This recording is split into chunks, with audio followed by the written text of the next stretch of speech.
Boa noite a todos, a graça e a paz do nosso Senhor Jesus. Eu quero, desde este momento, convidá-los a se aproximarem, a juntarem os seus familiares. Hoje nós estamos em um formato diferente do nosso culto, mas eu quero convidar para que você possa participar deste momento conosco, um momento de adoração, um momento em que juntos nós vamos invocar o nome do nosso Senhor, para que possamos, mesmo em meio a todos estes momentos difíceis que temos passado, invocar e suplicar a graça do nosso Senhor sobre as nossas vidas. Eu quero convidar você a abrir a palavra do nosso Deus juntamente comigo, em um texto que se encontra no livro dos Salmos, Salmo de número 93. E se possível, eu quero que você pegue a sua Bíblia e que você, aonde você está, você possa fazer essa leitura comigo, prestar atenção no texto, e nós vamos observar aquilo que o Senhor nosso Deus tem a nos instruir nesta noite. A palavra do nosso Deus, ela nos diz assim: Reina o Senhor, revestiu-se de majestade, de poder se revestiu o Senhor e se cingiu, firmou o mundo que não vacila. Desde a antiguidade está firme o teu trono, tu és desde a eternidade. Levantam os rios, ó Senhor, levantam os rios o seu bramido, levantam os rios o seu fragor. Mas o Senhor, nas alturas, é mais poderoso do que o bramido das grandes águas, do que os poderosos vagalhões do mar. Fidelíssimos são os teus testemunhos, à tua casa convém a santidade, Senhor, para todos sempre. Meus irmãos, o Salmo de número 93, assim como alguns dos outros salmos que nós encontramos dentro desse saltério, que é o grande hino de Israel, começam com esta expressão: o Senhor reina. Eu acredito que em momentos tão difíceis como são os momentos que nós temos vivenciado nestes últimos dias, esta expressão define a fé que nós temos no nosso Deus. Quando em momentos de calamidades estivermos, esta expressão, reina o Senhor, ela tem sido o alento para o nosso coração. E é importantíssimo que todos nós venhamos a nos lembrarmos de que o Senhor nosso Deus é um Deus que está assentado em um alto e sublime trono. Em todos os momentos de dificuldade que o povo de Deus passou, os homens que presenciaram a glória de Deus, que viram Deus na sua expressão máxima, viram um trono. O trono representa o controle, o trono representa para nós a tranquilidade que traz calma aos nossos corações em momentos como este. Por isso eu quero, na sua casa, neste momento, que você feche os teus olhos e nós vamos buscar a presença do nosso Deus. Eu quero que você, juntamente comigo, junto com a sua família, você possa, neste momento, fechar os seus olhos e aquietar o seu coração na presença deste soberano Deus. Vamos orar? Senhor nosso Deus, ó Pai soberano, ó Deus grandioso, obrigado porque mais uma vez a Tua palavra vem nos lembrar que o Senhor reina, que o Senhor é todo poderoso, de que nada foge ao controle soberano das Tuas mãos. Senhor, nós Te louvamos, ó Pai, porque mesmo em meio ao bramido das fortes águas, como a Tua palavra nos lembra, dos tumultos das águas que nos trazem medo, do pavor da morte, de todas essas coisas que nos cercam, Senhor. Nós Te agradecemos, Senhor, porque na Tua presença nós encontramos paz, nós encontramos descanso para as nossas almas, nós encontramos a esperança que pode nos fazer continuar vivos, continuar a viver, continuar a trabalhar, a termos ainda projetos futuros, porque sabemos que a nossa vida está guardada no nosso Senhor, no nosso Salvador, o Senhor Jesus Cristo. Que o Senhor alimente a nossa fé neste momento. Eu peço a Ti por cada vida, por cada irmão da nossa igreja, por aqueles que estão neste momento juntos conosco, com um só coração, como uma só alma, suplicando a Tua graça e o Teu favor, Senhor, sobre as nossas vidas, sobre o nosso país, sobre toda esta situação, ó Pai, que nos sobreveio, mas que nós possamos, neste momento, ter os nossos olhos pela fé abertos e enxergarmos de fato que o Senhor está no alto, no sublime trono e tudo está debaixo do controle das tuas mãos. Nós oramos a Ti em nome de Cristo Jesus. Amém. Eu quero convidar você a louvar ao nosso Deus neste momento, com um louvor que nos lembra desta soberania que existe no nosso Deus. O nosso Deus controla todas as coisas. Nunca nada saiu fora do controle das suas mãos, nem no passado, nem no momento em que a igreja histórica, a igreja primitiva sofreu. Em todos os momentos o Senhor continua a controlar e sempre continuará a controlar a vida dos teus filhos e todas as coisas que acontecem. Vamos cantar o nosso Deus?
Jeremias, escrevendo um compêndio a mais sobre este momento em que o povo de Deus foi exilado. Livro das Lamentações, capítulo de número 3. A palavra do nosso Deus, ela nos traz esperança, ela nos traz renovo, ela nos dá aquilo que nós precisamos para enfrentar este momento. Lamentações, capítulo 3, a partir do versículo de número 22 ao versículo de número 29, a palavra do nosso Deus, ela nos diz assim: as misericórdias do Senhor são a causa de não sermos consumidos, porque as suas misericórdias não têm fim, renovam-se cada manhã. Grande é a tua fidelidade, a minha porção é o Senhor, diz a minha alma, portanto esperarei nele. Bom é o Senhor para os que esperam por ele, para a alma que o busca. Bom é aguardar a salvação do Senhor, e isso em silêncio. Bom é para o homem suportar o jugo na sua mocidade. Assente-se solitário e fique em silêncio, porquanto esse jugo Deus pôs sobre ele. Põe a boca no pó, talvez ainda haja esperança. Estas são as palavras do nosso Deus ao nosso coração.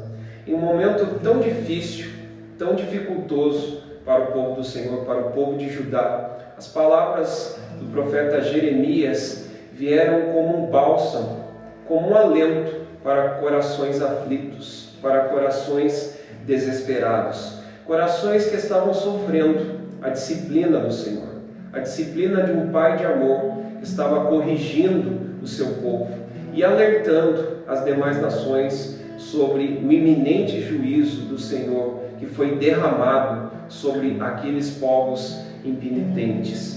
E que neste momento, diante da palavra do nosso Deus, nós possamos olhar para esse texto como um momento em que nós devemos dobrar os nossos joelhos, colocarmos a nossa vida neste momento em oração, assim como a palavra do Senhor nos ordena. Coloquemos a nossa boca no pó. É um momento de humilhação. Este é o momento em que nós devemos estar buscando a Deus, sabendo que todas essas coisas são sinais do Senhor, nos alertando, pedindo para que nós possamos estar com o coração quebrantado, com o coração voltado ao nosso Deus, suplicando para que este Deus gracioso, assim como Ele foi para com o seu povo no passado, assim Ele o seja também para conosco. Nós vamos cantar mais um cântico neste momento, nós vamos lembrar que o nosso Deus sempre está conosco, que Ele nunca nos deixará. Esta é a promessa do nosso Deus. E logo após nós vamos fazer mais uma oração, suplicando o perdão, a misericórdia do Senhor sobre as nossas vidas. Vamos cantar?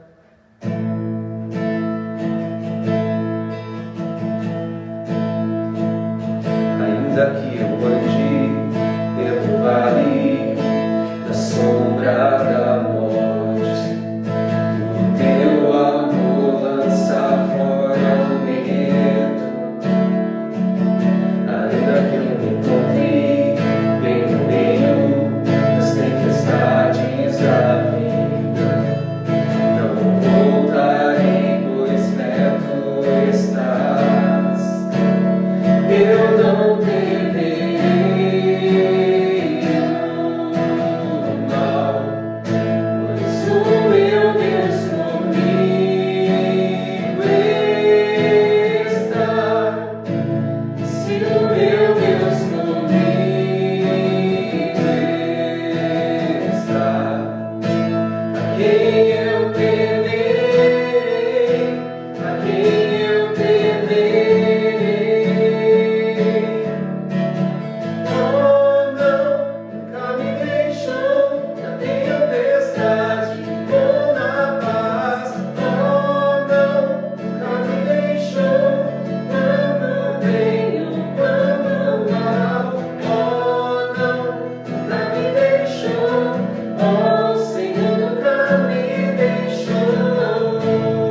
o Senhor nunca me deixou.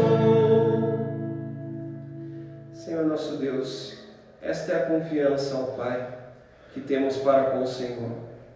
Muito obrigado, Senhor, porque a Tua palavra nos afirma de que em todos os momentos da nossa vida, Senhor, os mais difíceis, naqueles mais atribulados, e ainda que estivéssemos no vale da sombra da morte, a Tua palavra diz que o Senhor ali estaria conosco, Senhor.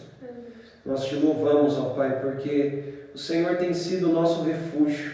As palavras do salmista Moisés, no Salmo de número 90, elas nos afirmam que o Senhor tem sido o nosso refúgio de eternidade a eternidade. Obrigado porque o Senhor não muda, o mundo muda, as coisas mudam, mas o Senhor continua sendo o mesmo. A Tua fidelidade para conosco continua sendo a mesma. O Teu amor para conosco continua sendo o mesmo. E acima de tudo, o Teu cuidado, Senhor, para conosco continua sendo o mesmo. Senhor, nós pedimos a Ti o perdão pelos pecados que temos cometido diante do Senhor, ó Pai. Sabemos que todas estas coisas que estão acontecendo no mundo, Senhor, elas são fruto do pecado, elas são consequências, ó Pai, da tragédia, ó Deus, que um dia alcançou todo este mundo, ó Pai. O pecado e tudo aquilo que o acarretou por suas trágicas consequências, Senhor. E neste momento, Senhor, nós dobramos os nossos joelhos, o nosso coração ante a Tua presença, Senhor. E suplicamos, ó Pai, para que o Senhor nos salve, para que o Senhor nos livre, para que o Senhor nos alcance com a Tua poderosa mão, ó Pai. Nós temos visto tudo o que está acontecendo, ó Pai, e nós precisamos, ó Deus, que o Senhor intervenha com a Tua soberana mão, Senhor, sobre as nossas vidas, sobre este país, sobre toda esta situação, Senhor. Nós oramos a Ti no nome de Jesus. Amém. Nós vamos cantar mais um cântico, que ele fala sobre o quanto os sofrimentos, eles também nos ajudam a nos aproximarmos do Senhor. Perto nós queremos estar do Senhor, aos pés da cruz, aos pés daquele que de fato pode nos auxiliar em nossas dificuldades. Vamos cantar?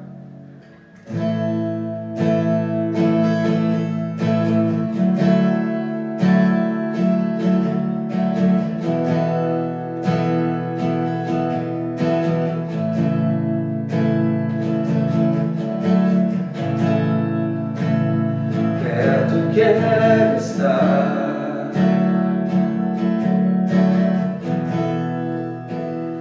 junto aos Teus pés,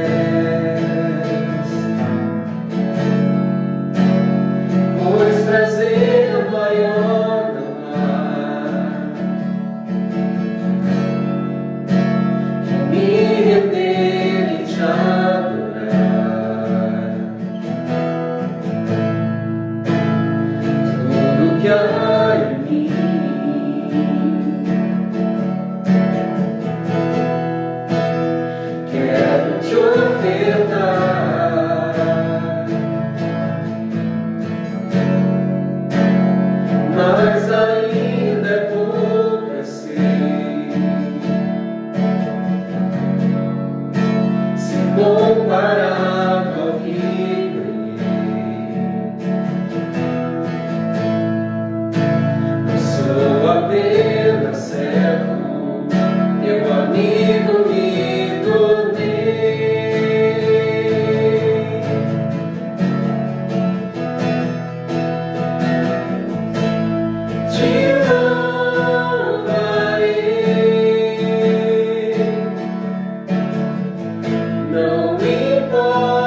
convidar você, se possível, que você pegue a sua Bíblia. Eu quero compartilhar um texto com você nessa noite.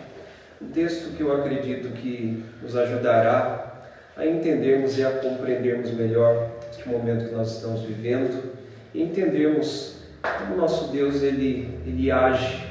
Onde está o nosso Deus em meio às calamidades que nos afligem, que nos cercam? Onde está o nosso Deus no meio das tragédias da vida? Eu quero convidá-lo a abrir no Evangelho de Lucas, capítulo de número 7.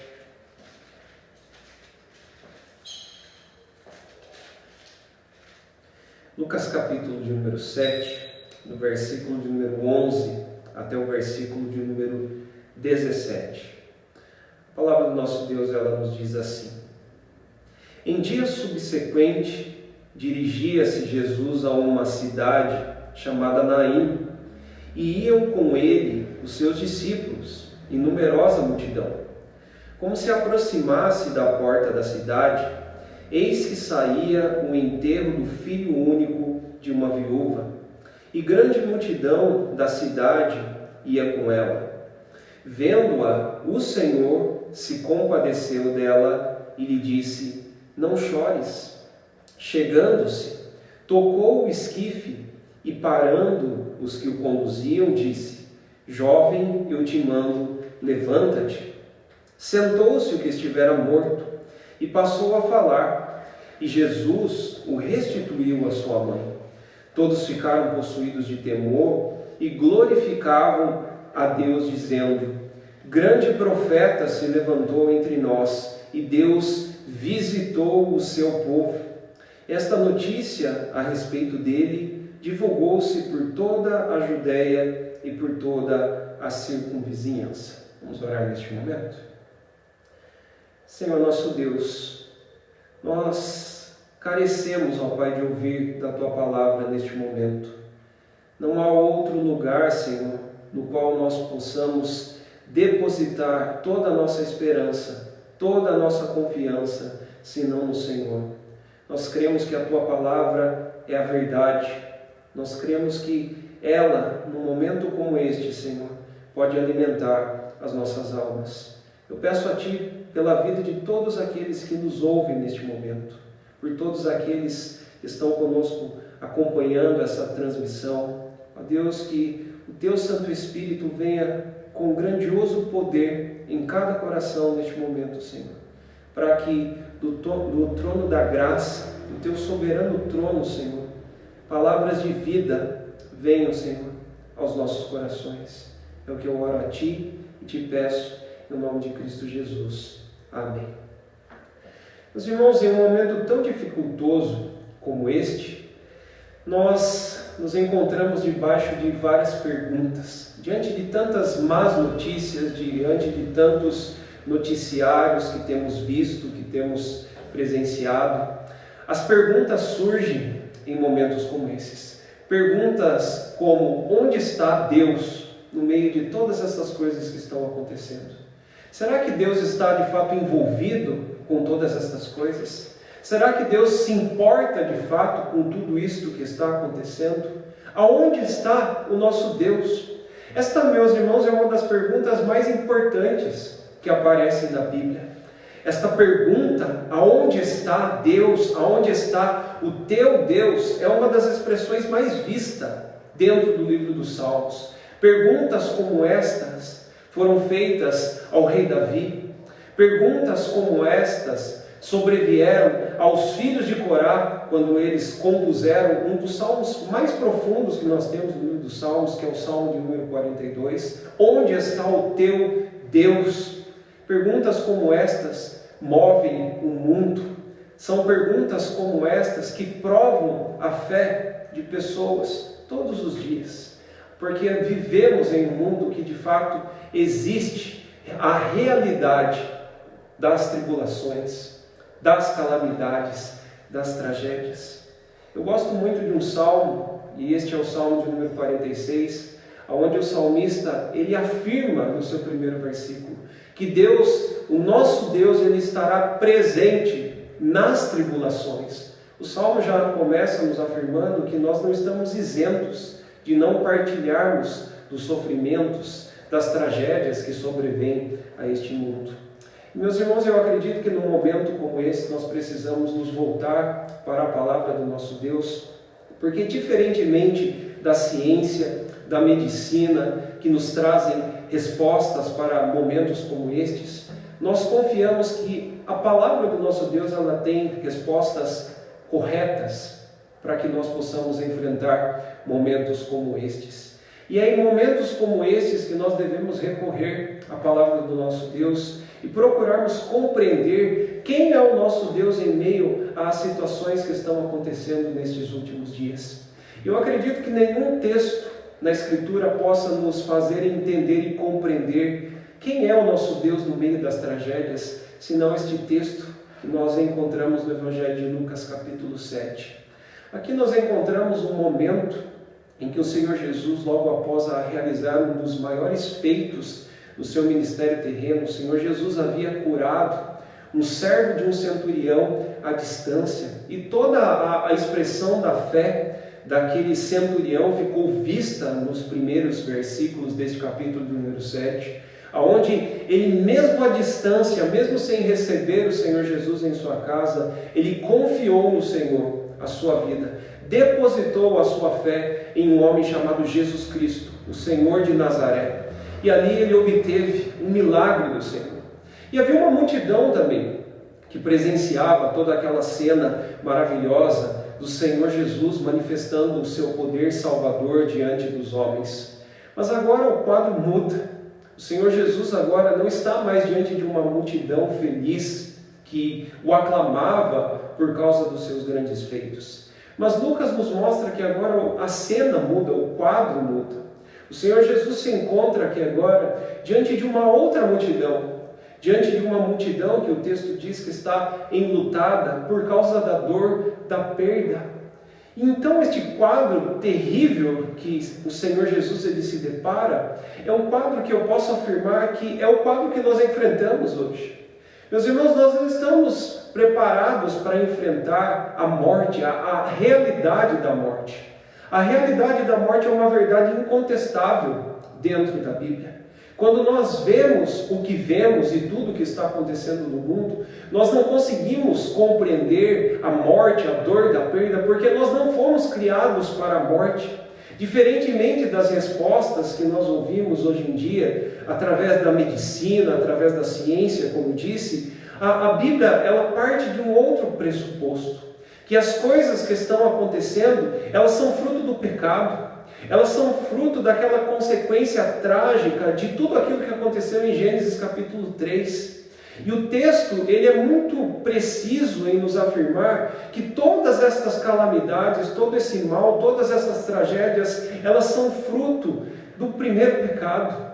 A palavra do nosso Deus nos afirma em Gênesis capítulo 3 que a terra produziria os seus cardos, os seus abrolhos, porque ela estaria sob a maldição de Deus. E todos esses transtornos, como guerras, como transtornos naturais, como epidemias, todos esses sinais que são tão evidentes para nós, a Escritura nos mostra que eles são frutos do pecado, da rebelião do homem contra um santo Deus, que ocasionaram morte, não somente morte espiritual, mas a morte física. E aqui nós nos deparamos então com esta realidade da morte, da dor da morte, do sofrimento que a morte ocasiona. Isso nos traz transtornos, isso nos choca, isso nos impressiona, porque todos os dias nós assistimos cenas como estas. E este era justamente o quadro em que o Senhor Jesus se deparava. Ele voltava para uma região chamada Naim, que distava pelo menos 16 quilômetros da cidade de Nazaré e pelo menos 36 quilômetros da cidade de Cafarnaum, onde o Senhor Jesus acabara de fazer o milagre. E o Senhor Jesus voltava então para aquela cidade, e às portas da cidade o Senhor Jesus, ele então se depara com uma viúva, assim como o texto diz, que havia acabado de perder o seu único filho.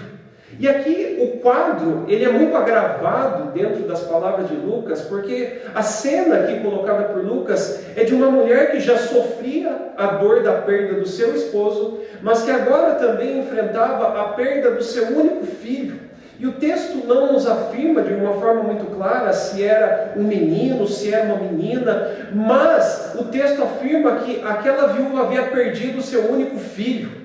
E a dor da perda era algo que poderíamos dizer que era algo inconsolável para uma viúva nos dias em que Jesus viveu.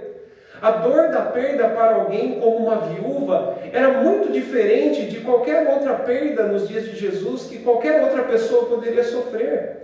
Porque aquelas mulheres, elas eram abandonadas pela sociedade, elas não tinham todo o reconhecimento público que hoje as mulheres têm. A situação trazia muito mais agravantes do que hoje nos nossos dias. Esse era o quadro que o Senhor Jesus ele tinha diante dos seus olhos. E o texto nos afirma que juntamente com esta viúva, uma multidão de pessoas enlutadas caminhava para enterrar aquele menino ou aquela menina que havia acabado de morrer. Mas as afirmações que Lucas nos coloca no texto nos mostram de fato como o Senhor Jesus ele age ante o sofrimento humano. E é aqui que nós encontramos a expressão de quem é Deus diante da dor humana. Porque o versículo de número 13 do capítulo 7 nos afirma que diante daquela situação, diante de toda aquela realidade, o Senhor, ele toma conhecimento. O texto diz que vendo-a o Senhor se compadeceu dela e disse: não chores. E aqui, meus irmãos, eu quero que você atente comigo para um detalhe muito importante e precioso nesta afirmação de Lucas. O texto nos afirma que o Senhor, ele se compadeceu daquela viúva. E Lucas usa aqui para nós uma expressão muito importante dentro do texto, que é a expressão o Senhor. Essa única expressão usada aqui por Lucas, neste princípio do seu evangelho, ela afirma uma das realidades mais importantes em momentos como estes. Deus, ele não é um Deus que se vê distante no trono e que ele não se preocupa com as tragédias humanas, com a dor humana, com as coisas que se passam neste mundo. O que Lucas está nos afirmando de uma forma muito profunda nesse texto é que aquele que é soberano sobre todas as coisas, o soberano Deus na pessoa do seu Filho, é um Deus que se compadece daqueles que sofrem. É um Deus que não está distante dos homens, assim como muitos pensam. Um Deus que criou o mundo e que abandonou o mundo à mercê dos homens. E que as coisas que acontecem aqui, acontecem como se Deus não estivesse presente no meio delas. Não! Lucas está afirmando que o Senhor, ele está atentando para a dor humana. E que na pessoa do seu Filho, o seu Deus, o meu Deus, é um Deus que se compadece daqueles que sofrem. É um Deus que olha para a nossa dor, que se aproxima de nós e diz para aqueles que hoje choram, para aquelas famílias que hoje sofrem a dor da perda, milhares e milhares de pessoas no mundo hoje choram pela dor da perda. O Senhor é aquele que não está sentado somente no alto e sublime trono, mas Ele é um Deus que se compadece. Ele é um Deus que se aproxima daqueles que sofrem. E é por isso que Lucas diz assim, que o Senhor Jesus se aproximou daquela mulher. E o Senhor Jesus usa uma expressão tão simples, uma expressão que o torna humano, porque é assim que é o nosso Salvador. Ele se encarnou, e Ele se encarnou justamente para se aproximar da dor humana. E meus irmãos, eu posso dizer para você que o momento mais difícil e mais aterrorizante da vida é lidar com a morte, é lidar com aqueles que sofrem a dor da perda. E eu já pude participar de alguns momentos fúnebres, e não há de fato palavras para expressarmos num momento como este, a não ser estas palavras: olha, não chore. Essa palavra usada pelo Senhor Jesus, ela expressa todo o sentimento de complacência, de misericórdia, de um Salvador que se importa com a dor humana. Diferente de um grupo muito conhecido nos dias de Jesus, os filósofos estoicos, e não muito diferente de hoje, das filosofias que temos de escape nos nossos dias, que dizem que tudo vai ficar bem, que nós precisamos nos alegrar e tentarmos reconstruir a nossa vida. O cristianismo é a única religião que nos mostra que há momentos em que você deve chorar, que há momentos em que você deve expressar tristeza, que você deve derramar lágrimas. O próprio Senhor Jesus, em outro momento, ele diz que bem-aventurados são aqueles que choram por aqueles que hoje perderam entes queridos, que choram por aqueles que hoje não encontrarão mais os seus familiares no seu meio. Bem-aventurados são aqueles que choram porque veem a situação em que o mundo vive. Isso é ser de fato feliz, isso é a felicidade, segundo o ensino de Cristo Jesus. Aonde estão aqueles que choram? Porque o seu Salvador chorou. Diante da dor, aquele que desceu dos mais altos céus, o perfeito Senhor, o Senhor Jesus, foi aquele que se assentou ao lado de uma viúva que estava em prantos e chorou juntamente com ela pela sua dor. Este é o seu Deus, este é o nosso Deus. Mas o texto continua no versículo 14, observando um detalhe extremamente profundo que o evangelista Lucas ele nos narra dentro desse texto. O versículo de número 14 diz que chegando-se, tocou o Senhor Jesus o esquife e parando os que conduziam, disse ao jovem: eu te mando, levanta-te. Meus irmãos, essa expressão usada por Lucas dentro do texto é uma das expressões mais profundas para nós compreendermos como é o nosso Deus em meio às tragédias. Quando o Senhor Jesus ele toca o esquife, quando o Senhor Jesus ele toca o leito daquele morto, o Senhor Jesus ele está mostrando de fato aquilo que ele mesmo iria fazer como perfeito Salvador que ele o é. Quando o Senhor Jesus toca naquele leito do morto, que ali é a situação do Senhor Jesus encostando naquele leito, nós percebemos que aquilo causou escândalos diante dos judeus. E mais do que isto, nós percebemos que toda aquela situação faria com que o Senhor Jesus não fosse mais alguém habilitado para poder cultuar a Deus dentro do templo. Não poderia mais continuar com os seus rituais como judeu. Mas o Senhor toca no esquife porque o Senhor Jesus estava mostrando àquele público e a cada um de nós que hoje nos encontramos aqui diante de todas estas situações que estão acontecendo, que o nosso Salvador é um Salvador que entra em contato com as maiores tragédias que nós podemos sofrer. Jesus quer entrar em contato com as nossas piores dores, com aqueles que sofrem, com aqueles que têm medo, com aqueles que estão neste momento pensativos a respeito do futuro. Lucas quer mostrar a você que o teu Salvador, ele quer entrar em contato com a sua dor, com a nossa dor.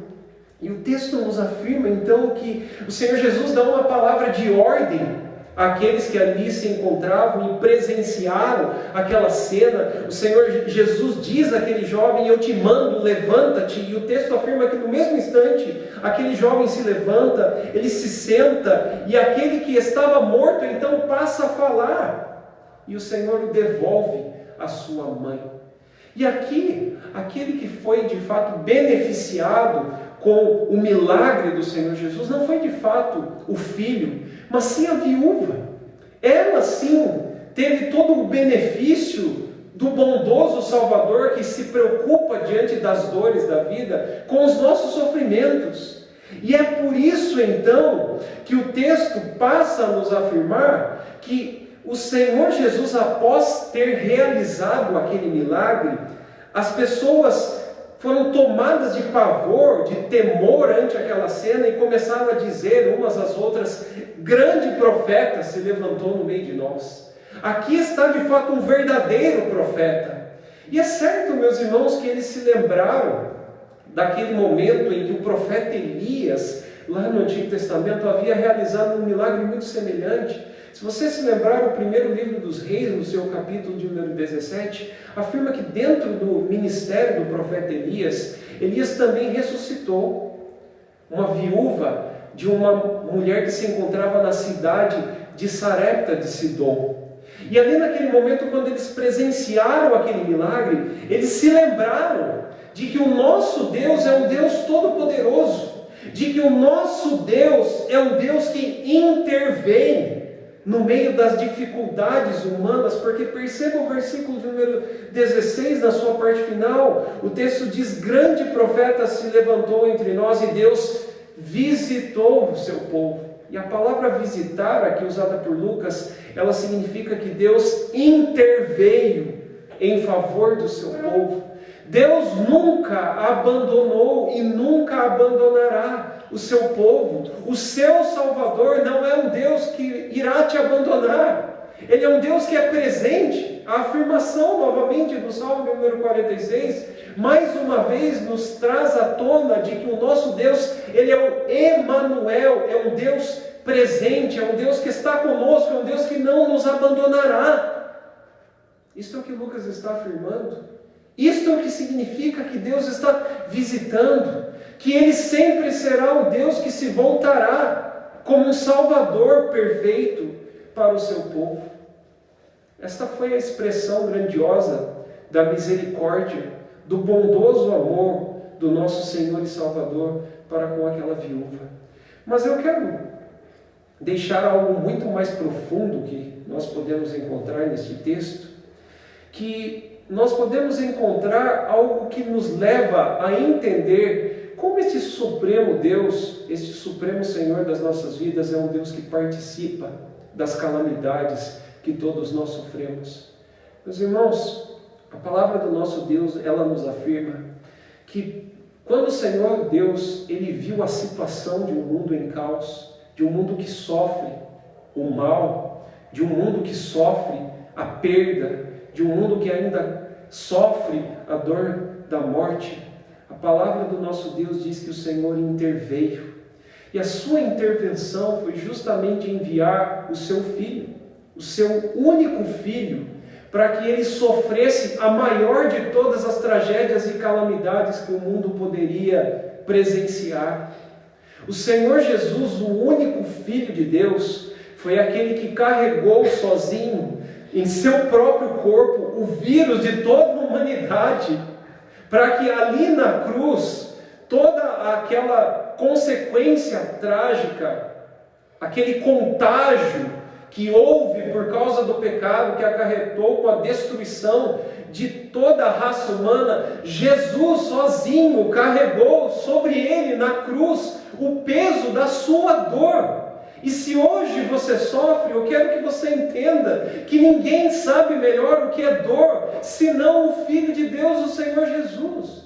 Ninguém sabe melhor o que é se compadecer de alguém que hoje chora a dor da perda, senão aquele que um dia foi enviado pelo seu próprio Pai para que ele mesmo experimentasse a dor. Se você sofre o medo, eu quero mais uma vez te lembrar que enquanto o Senhor Jesus agonizava no Getsemane, o texto aqui dentro do Evangelho de Lucas, capítulo número 22, afirma que o Senhor Jesus suava gotas de sangue. E enquanto ele clamava ao Pai, pedindo graça, misericórdia, o texto afirma que o Senhor lhe enviou um anjo para que ele fosse confortado. E o Senhor Jesus tremia diante de toda aquela situação, não por causa da cruz. Jesus em nenhum momento teve medo da dor física, mas o Senhor Jesus temia porque ele sabia que ele iria ter que suportar toda a calamidade que este mundo sofre hoje sobre os seus ombros, para que este mundo fosse curado, para que este mundo fosse sarado, para que você um dia nunca mais precisasse chorar, para que um dia você pudesse compreender que em Jesus Cristo você encontraria salvação, paz no seu coração, você encontraria alívio mesmo em meio ao caos. Este é o Deus que intervém. E sabe, meus irmãos, o que é tão profundo nas palavras do Novo Testamento quando nós encontramos a expressão do grandioso amor de Deus, porque a palavra do nosso Deus diz que quando o nosso Deus interviu diante da situação humana, Ele colocou o seu único filho pendurado em uma cruz, entregue pelo determinado desígnio e presciência de Deus, assim como afirma Lucas escrevendo a Atos, capítulo número 2, para que o seu único filho carregasse sobre ele no madeiro toda a tragédia que este mundo hoje sofre, para que hoje pessoas que não têm esperança, que se encontram ainda entorpecidas por causa do maior vírus que nós podemos encontrar nesse mundo, que se chama pecado, pudessem experimentar o maior dos remédios para a alma, paz. Como nós podemos viver em um mundo tão difícil como este? Como nós podemos viver com as más notícias?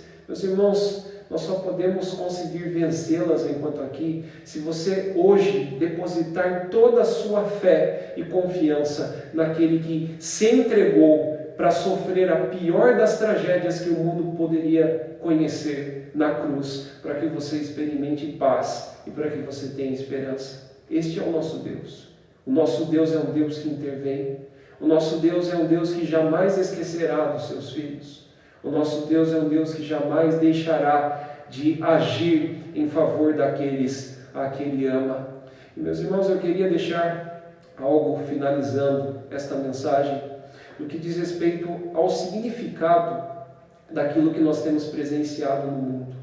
Aqui dentro mesmo do Evangelho de Lucas, lá no seu capítulo de número 13, nós vemos que todas essas coisas que estão acontecendo, elas são sinais do Senhor, para que os homens que aqui se encontram, para que mulheres, para que crianças se arrependam.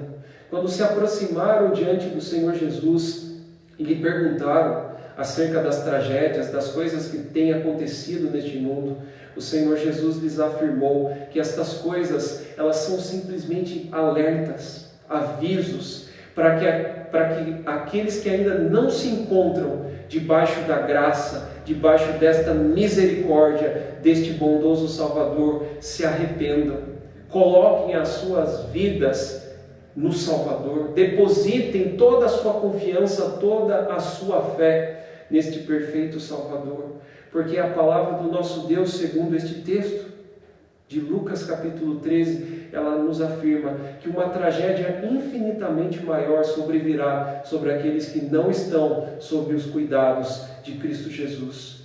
Por isso que você possa nesta noite compreender que há graça em meio às tragédias, que você tem um Deus soberano, bondoso, que é um Deus que pode te aliviar em meio à sua dor. Este é o nosso Salvador, este é Jesus, o nosso Senhor.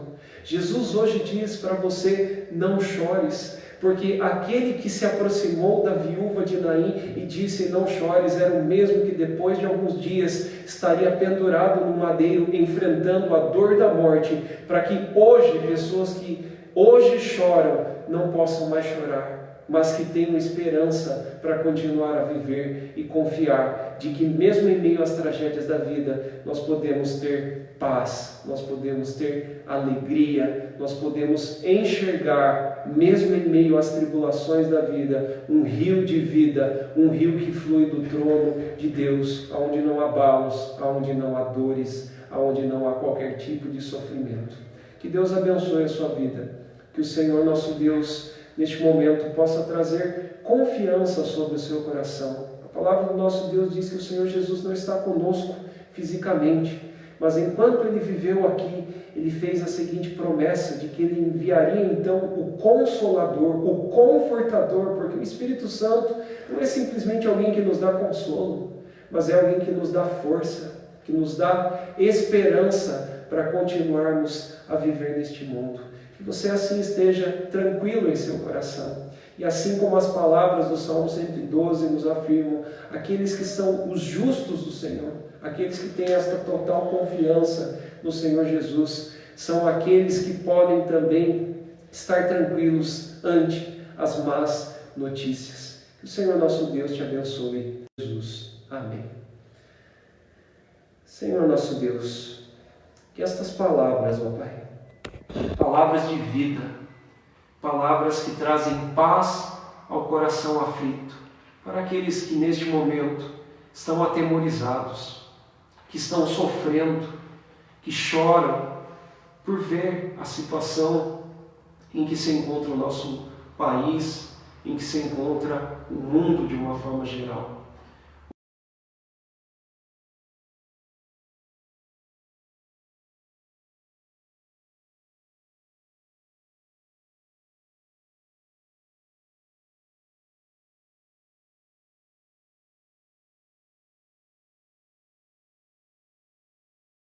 Aquilo que causa tanto pavor para nós. O teu único Filho Jesus carregou sozinho o peso da dor da morte, para que hoje todos nós possamos experimentar vida, esperança, de um túmulo que está vazio, de um túmulo onde nós não encontramos mais aquele que estava ali, porque ele ressuscitou dentre os mortos, e este é o teu Filho Jesus, o nosso Senhor. Muito obrigado, Senhor. Abençoa a vida de cada irmão que pôde participar conosco deste momento. Que a graça bendita do Senhor, que a tua paz, Senhor, ó Deus, que as benditas consolações que só o Senhor pode nos dar, estejam sobre todos aqueles que nos ouvem, em nome de Cristo Jesus. Amém. Que Deus o abençoe. Amém.